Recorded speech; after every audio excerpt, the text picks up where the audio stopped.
মহানগর দায়রা জজ আদালতের সিঁড়ি থেকে পালিয়েছে হত্যা মামলার আসামি। বৃহস্পতিবার কাশিমপুর কারাগার থেকে আদালতে আনা হয় খিলগাঁও থানার হত্যা মামলার আসামি শরীফুল ইসলামকে।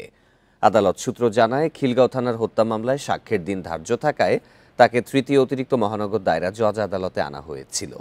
বেলা 11:39 বিচারিক কার্যক্রম শেষে 4 জন আসামিকে আদালতের গারদ খানায় নিয়ে যাচ্ছিলেন পুলিশ সদস্য শহীদুল্লাহ।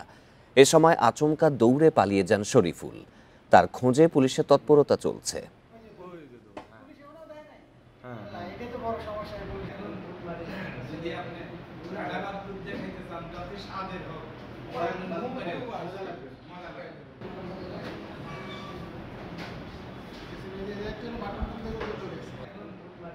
যদি আপনি